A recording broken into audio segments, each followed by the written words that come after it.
If you're Japanese and you want to learn English, katakana is killing you. Ooh, yes. Killing you. Yes. Killing your pronunciation. Yes. Because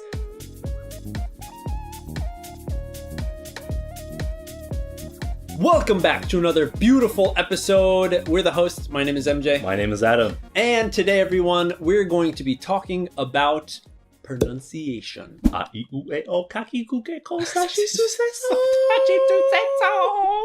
Yeah, pronunciation. This is an idea that someone had, one of you awesome listeners threw at us, be like, hey, you guys should talk about pronunciation because I'm studying English and I want to, make my pronunciation a little bit better because I don't like the way this accent sounds, or I feel like I can't be understood so well if I have this accent. Fluent. So please, what can I do about my pronunciation? Now, there's a lot you can do. Yes. And there's a lot of people who feel the same way and are worried and conscious about how they sound when they're speaking another language.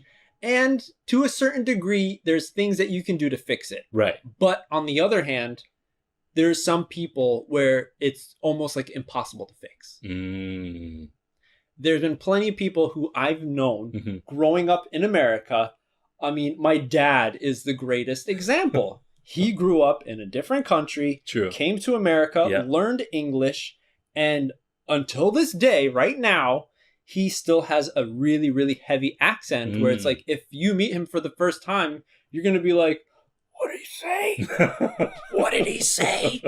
Because you wouldn't be able to understand him. Even though he's like speaking English, the grammar isn't the best. It's not natural.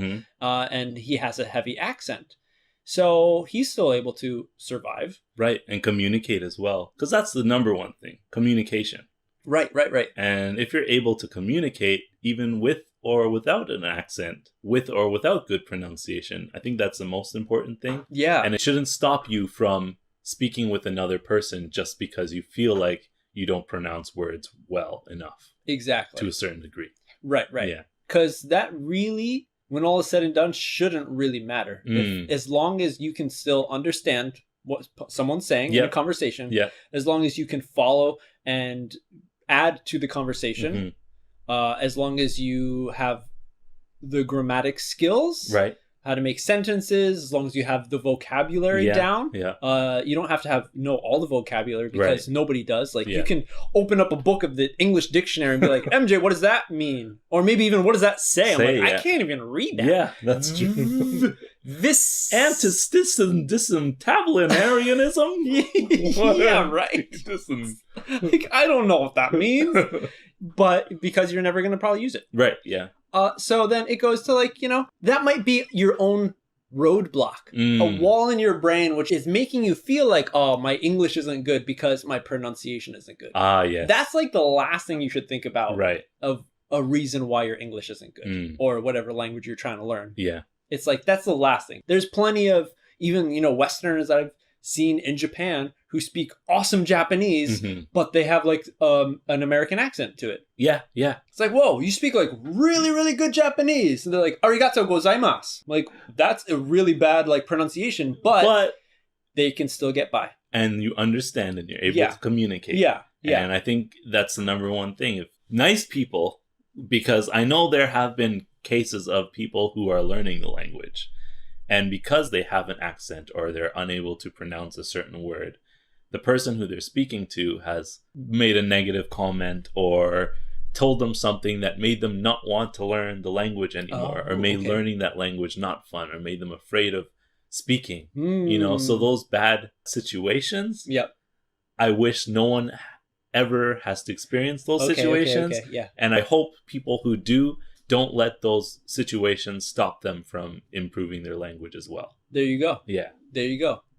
And if you're one of those people who maybe said those things, let's think about what you say before you say them. Yeah. Hey, give the learner a little chance to, get used to it first. Yeah. But I mean, I could see some people saying that without even thinking like that could hurt their feelings. Yeah. Or like maybe help them, push them to a limit where they're like, I'm not even going to study anymore because I feel so bad that I couldn't understand this conversation that was happening. Right.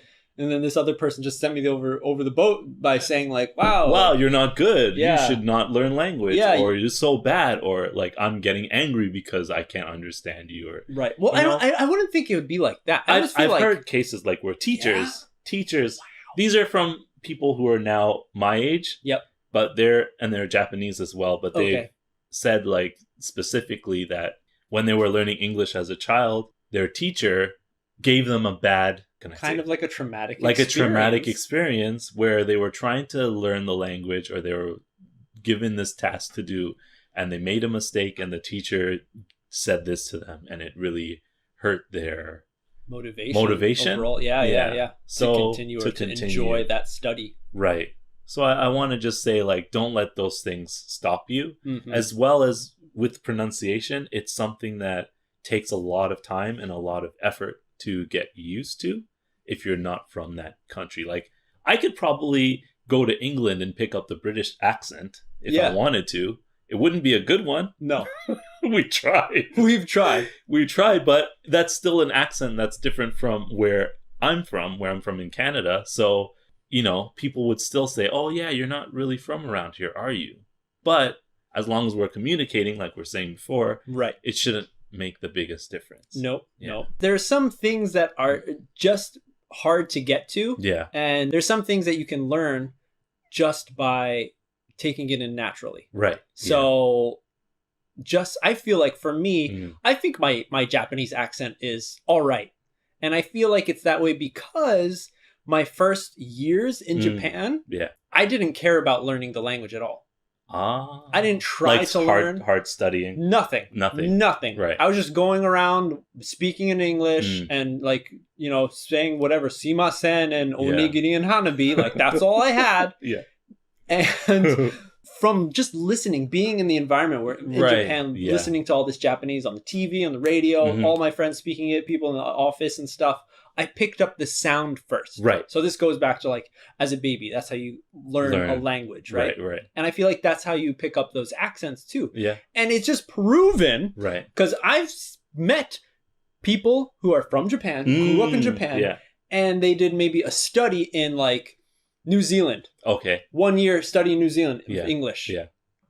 And they came back with the New Zealand accent. Yes, that is true. They sounded Kiwi. What, New Zealander? They sounded like a New Zealander? A Kiwi. A bit. Even England, or people who go to study in Australia. Like, I've met so many people who've studied in those countries. Yeah. Who came back after a year and a half, and they have an accent. They have that accent. So it's definitely about environment and listening and, you know, getting a lot of that information input on a daily basis. Exactly. So you got to do a lot of that. Right. Yeah. So listen to more MJ and Adam show. Yeah. That's all it is. You want to talk like us? Yeah. Canadian and American. Right. People won't be able to understand where you're from, but it's okay. Maybe like Minnesota. Another thing I'd like to point out is that if you're Japanese and you want to learn English, katakana is killing you. Ooh, yes. Killing you. Yes. Killing your pronunciation. Yes. Because when you're studying English, and tell me if I'm wrong, because I know I'm not wrong. Tell me if I'm wrong. When you are studying... In the comments. Just be like, MJ, you're wrong. When you are studying English in Japan, how many times are you learning a word by reading like the romaji? Yeah. And then above it, there's the yomikata in hiragana or katakana. Mostly katakana. Right? So you can learn how to say that word. Yeah. Now, all that's doing is locking your brain and your mouth to say the same sounds that are natural in the Japanese language. So those sounds do not have L in them. Yeah. They don't have C in them. Okay? So that is something that is difficult for people in Japan to pronounce and to say because it's not originally in the language. Right. So one thing you can do is you don't care about it and then just have that accent and be proud of it. Yep. Or try to, I don't know, what's the best thing? Like mimic shadowing? Yeah, shadowing's a good one. Yeah, because you want to have the same sound. Yeah. So if that is not in your language, then you have to figure out how you're going to make that sound. Right. And probably the best way is just try and do it. That's how we do with British English. Yeah. We hear some British English and we try it out. We try it out. We just say it on our own. Doesn't sound good at all. But you listen to it and you try to mimic it. Try to make that same sound. Because if you just stay with your textbook stuff, the katakana, everything's going to be like it is. Like you're going to sound like a Japanese person. Izu. I am not happy. Another thing I just want to add to that is just like your mind, your mouth also has many muscles inside. Yep. That when you speak Japanese, they're using different muscles or a different muscle structure than when you speak English. So you got to speak a lot of English as well to get the pronunciation. Yeah. Sounding like a native English speaker. Yeah. And I think that also involves, doing opening and closing exercises. Oh, okay. Because you can say a full sentence of Japanese without really opening your mouth that much. But with English, it involves using your tongue a lot. It involves using your jaw a lot. Yep. And, you hear some people who speak English for a long time who are Japanese say, man, my mouth really hurts right now. Oh, really? Because I've spoken so much English today. Wow. Like I've heard that before. And I'm thinking to myself, yeah, that's good because you're using new muscles. And when you train those muscles to move in different ways, then your sounds are going to be a lot different when you're speaking different languages. So definitely try to move your mouth in different positions to say things the way you hear them as well. Exactly. Yeah. And it might be tough for some people. And depending on each individual, maybe it's good to just shadow. Maybe you need a textbook or a picture to show where your mouth, where your tongue should be. It should be touching the top of your mouth, the front of your teeth. Yeah. Or should your mouth be like an O or an like E flat kind of sound? Tongue. But for the most part, maybe watch our videos. Just look at our mouth. Zoom in. Like when you watch, zoom in. Pinch to zoom. To just our mouth. So you can see what we're actually saying. Yeah. And see our mouth from it. Yeah, exactly. You might feel weird at the beginning, but if you're really conscious about how your accent sounds and you want to make your pronunciation sound more like a natural or native English speaker, first choose what kind of English, and then focus on what their mouth is like, and do some shadowing exercises, some ondoku, some listening and repeating. Yeah. Oh, record yourself as and well. Listen back to it. Yeah. And then you're going to be able to hear how bad or good you are. Right. Or what improvements you make as well. But overall, it doesn't matter what other people think about you. Yes. As long as you're happy with yourself. Yes. As long as you can communicate. Then you're on the right track. Yes. And don't let anyone who is trying to tear you down and tell you you're not good do that, because they are not good as people. Okay? So if you're learning and you get told that's not good, like you should do something different or don't do it at all, don't listen to those people. Those people aren't good.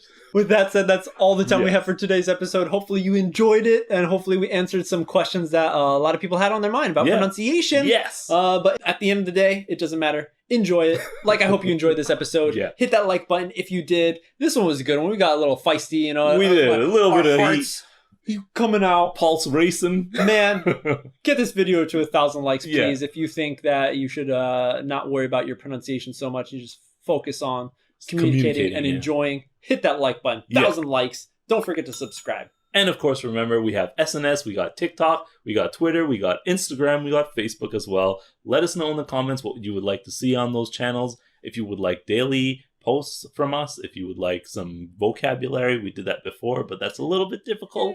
So let us know. We'll try our best to do some different things. That's it. If you want to be a part of our outro, all you got to do is do this. Record yourself on your phone doing this. Yes. And we'll put you at the end of the episodes, because we need some more of those, because maybe we don't have any right now. Yeah. But hey, that's it. We'll see you on the next step.